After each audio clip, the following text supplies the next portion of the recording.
Fala, meus amigos do Autorodagem, como é que nós estamos? Tudo bem aí? Gente, eu vim falar um pouquinho desse cara aqui, do Nissan Sentra. Acho que pra mim é uma das melhores compras até 35 mil reais. É um dos carros que hoje ele já tá bem desvalorizado, né? Já tá bem depreciado, né? Do que ele já tinha de valor residual, né?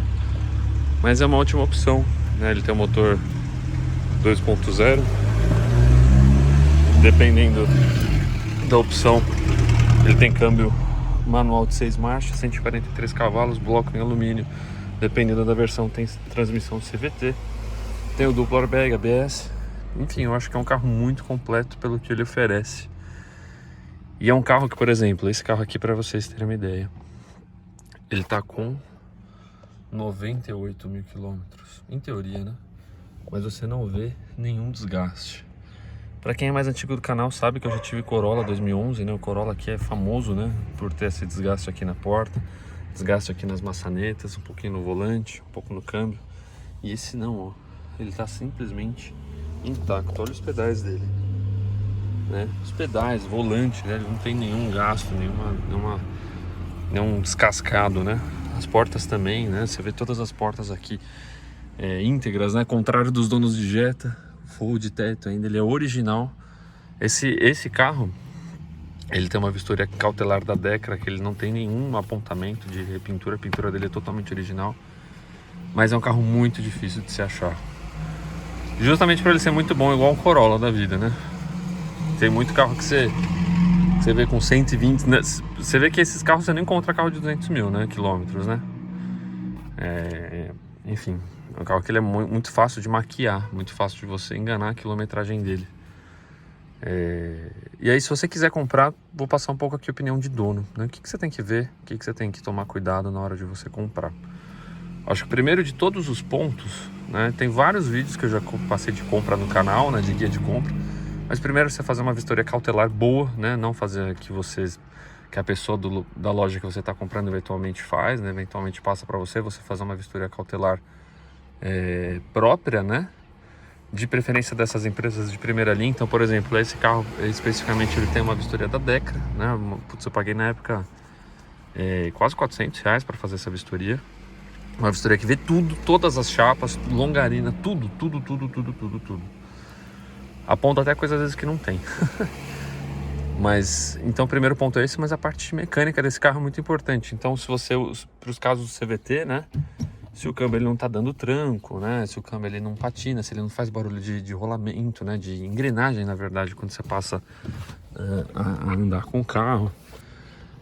A parte de alimentação, né? De você ver se o carro não tá falhando, não tem nenhuma luz de avaria, né? Porque as bobinas desse carro são caras, as velas são caras. Aliás, esse eu acho que é um dos piores, uma das maiores desvantagens desse carro, né? São as peças, né? Por exemplo, eu acho que até por isso que esse carro ele é tão depreciado, né? No lugar onde eu tô, por exemplo, eu simplesmente não consigo encontrar reparador para esse carro, né? É um carro que eu precisei levar para outra cidade, mais de 40 quilômetros da cidade que eu tô, ou seja, 40 quilômetros pode não ser muita coisa, né? Mas para quem tá sem carro, passa a ser uma distância longa, né? Passa a depender de outras pessoas, de carona. Então, muito cuidado, né, na hora de você comprar um carro, né? Veja se o carro ele tá inteiro, né? O que eu quero ver se tá inteiro? Se ele tem um histórico de manutenção. Então, por mais que esse, por exemplo, carro tenha, eu já fiz algumas coisas e essas coisas eram mais caras. Por exemplo, um kit de embreagem de primeira linha que eu troquei nesse carro, com a mão de obra foi quase R$1.600, né? Jogo de vela foi quase R$400. Troquei os 4 pneus, né? O pneu de aro 16, gastei por pneu R$564, né? Isso com um alinhamento e balanceamento já, mas mesmo assim. Então, se por um lado é um carro que ele tem um baixo custo de aquisição, o custo de manutenção ele é mais alto. E o que eu estava comentando da mão de obra é que é um carro difícil de você encontrar, além de peças, encontrar mão de obra. Não é qualquer um que mexe nesse carro. Voltando, por exemplo, que eu estava dando mesmo. Aqui na cidade que eu tô, né, antes que eu morava no centro urbano, agora numa outra realidade, não tem ninguém na cidade que mexe com esse carro. Acredite ou não. Precisei ir para uma outra cidade, como eu já falei, mas enfim. Então leve isso em consideração.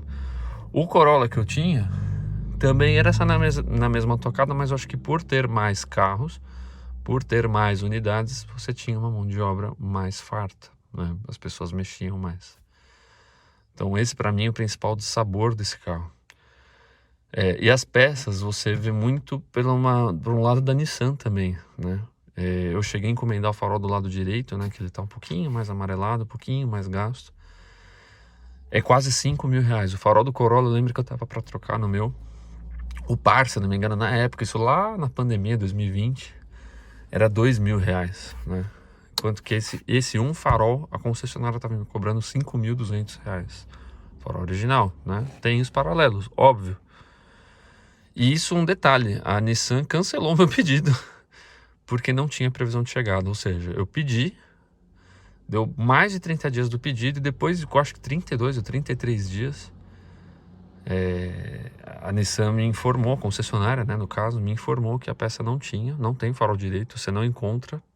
Pelo menos a concessionária alegou que não encontrou, supostamente não encontrou, e cancelaram o meu pedido. Ou seja, se fosse uma peça que inviabilizasse, né, que impossibilitasse o carro rodar, como por exemplo um para-choque, um item de segurança, digamos assim, eu teria um carro parado, né, e ficaria aí um tempinho sem carro. Então esse é um dos pontos que torna o Sentra um carro tão judiado no mercado, né? É um carro que você tem baixíssima oferta de peças, né?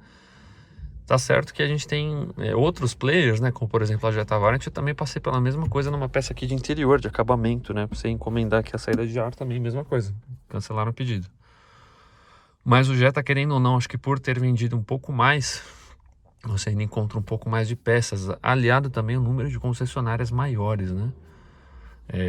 Não só o número em si, como concessionárias no geral, né? Geralmente são concessionárias que têm mais de uma bandeira no grupo, então são geralmente concessionárias com uma estrutura maior e mais profissionalizada. O que na Nissan, não estou falando que não, né? Mas a minha impressão é que também a Nissan peca nesse sentido. Ou seja, o carro é bom, a rede é boa, mas talvez é uma rede que não investe tanto em peças, né? Então isso acaba tendo uma série de proibições, né? Um outro exemplo que eu também queria trocar era a manopla aqui, essa curtinha aqui do câmbio também, quase R$1.000, eu acho que foi 800, era 800 e pouco, porque eu também me recuso a pagar isso. E aí, somado a isso, no final das contas, você tem um carro que ele é muito bom, né? Ele é um carro que, por exemplo, agora, eu tô... até mostrar aqui. Ele tá fazendo 11, né? Um circuito aí misto, né? Na cidade ele faz quase 14, né? 15 km por litro, dependendo se for uma estrada mais plana. Ele é um carro muito completo, como eu disse, ele tem airbag, ABS, ele tem controle de velocidade, piloto automático, lógico, não é adaptativo, né? Nada nessas tecnologias mais recentes. Mas ele é um carro muito competente, né? Embora seja um carro pesado, um carro que pesa quase 1.700 kg, é um carro muito estável, muito rápido. Ó, ele puxa muito bem. De primeira marcha ele já atinge 40 e poucos por hora, né? Se você esticar. É muita coisa. Mas se por um lado tem tudo isso, né? Aliado a um ótimo espaço interno, uma ótima vedação acústica, um ótimo acabamento, né? Um carro que, por exemplo, esse carro ele tem 11 anos, né? Não bate nada. Literalmente o carro não faz um barulho, né? Se por todos esses a favores, né? Você tem um carro muito competente. Pelo outro lado, você tem esses pontos que eu comentei. Então, dependendo da região, né? Se você mora num centro urbano, talvez você não sinta tanto, né? Mas a questão de você achar mão de obra é uma realidade muito difícil, dependendo do lugar. Achar peças, determinadas peças, e essas peças, se elas imobilizarem seu carro, você pode aí ter eventualmente um carro parado, você pode ficar na mão a pé, né? Um outro ponto também que me chateou, não chateou, né? Mas é o mercado como um todo, né? O mercado eu acho muito... que precisa amadurecer bastante ainda, né? Como eu comentei na cabeça do vídeo, né? Um carro que você não acha mais Sentras, né? Com acima de 150 mil rodados, né? Só que ao mesmo tempo eram carros que você via por dentro, as manoplas, tudo arrebentado, o volante desgastado, né? Aqui também tudo desgastado. Então eu ficava na dúvida, será que esse carro realmente tem essa quilometragem, né? Esse carro mesmo, né? Para quem não lembra, ó, esse carro tá com 98 mil. Para quem não lembra, tinha uma Jetta Variant com supostamente 67 mil quilômetros rodados, que eu peguei ela. E ela tinha um monte de coisa, né? O banco aqui desgastado, aqui desgastado, aqui desgastado. Esse carro não tem absolutamente nada. Para falar que não tem nada, ele tem um detalhezinho aqui na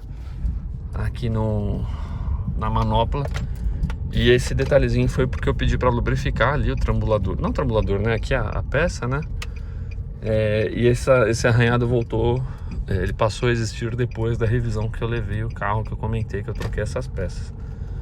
Mas se não fosse por isso, ele não teria literalmente nenhum detalhe. Mas, então voltando, né? Tem esses pontos se você quiser ficar esperto. E outra coisa, né? É um carro difícil de passar, né? O Corolla, quer dizer, vamos lá, difícil de passar em comparação a alguns concorrentes. O Corolla era um carro que aqui, né, onde eu tô, independente do lugar, ele tem uma liquidez muito boa, né? Esse carro, até por não ter muito custo de seguro, que é outro ponto que eu ia falar, rede de autorizadas, peça, profissional, é um carro que ele não tem uma liquidez tão boa, né? Os anúncios, quando eu tava procurando, esse carro foi uma exceção. Esse carro ele tava anunciado 2 dias, mas ele é um carro muito que não tem uma liquidez boa, dependendo do estado de conservação. Então, se você pegar um carro que não tá muito bom, que tiver algumas coisas para fazer, eventualmente na liquidez ali, na troca, você pode acabar perdendo dinheiro, né? Enfim, não perdendo, né? Carro você sempre perde dinheiro. Mas enfim, você tendo que abaixar um pouquinho mais o preço para passar o carro, né? E aí o que eu queria também falar de seguro, né? Seguro para esse carro também não é lá aquelas coisas. Não é tudo isso que falam, né? Para quem é mais antigo no canal sabe que eu já tive Jetta Variant, Corolla. Antes do canal existir, tive outros 2 Jettas. Ele é mais ou menos um seguro de Jetta, né? Por exemplo, eu tô pagando nele, se não me engano, 3.100 e pouquinhos reais, né? Mas é um perfil de condução que eu considero ok, né? Que eu não uso para trabalhar, não uso cinturão urbano, não tem idade de risco, garagem coberta, enfim, todas aquelas bônus, né? Mas dependendo do seu perfil pode pesar um pouquinho mais, né? Então é isso, sabe? Não é nada como... Tem muita gente falando, né? Tem muita gente que fala desse carro só ter dado uma volta, né? Só ter andado uma vez e já emite opinião, né? E não é assim, né? Por exemplo, hoje mesmo, eu tendo sido dono de Jetta, de Corolla, eu provavelmente, né? Se eu for comprar provavelmente eu sou muito tentado, lógico, né?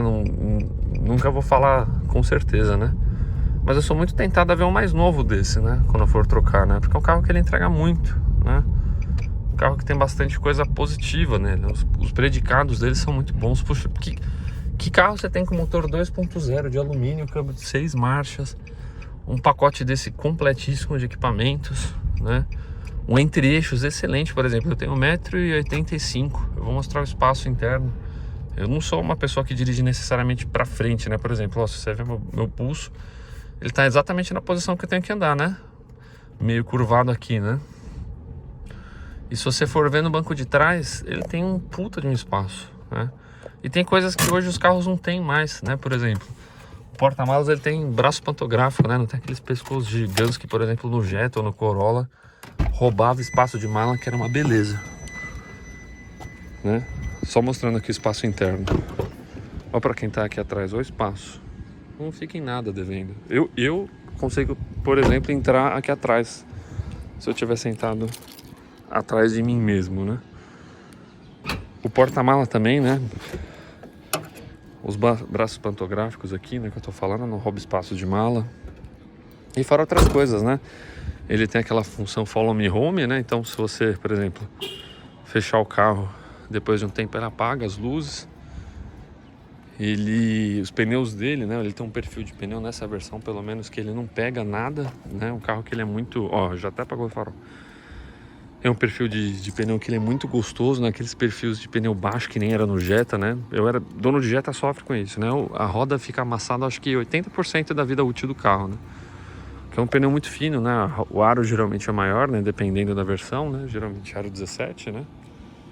Enquanto que esse carro não, ele tem um conforto gostoso, né? Mas tem esses dissabores, né? Que eu comentei no vídeo, né? Como todo carro vai ter, né? O único ponto de repintura que tinha nesse carro é o para-choque, né? Não sei se vocês conseguem ver, o timbre de cor é nitidamente diferente. Mas é isso. Se vocês gostaram desse vídeo, curtam, se inscrevam no canal e até a próxima. Valeu!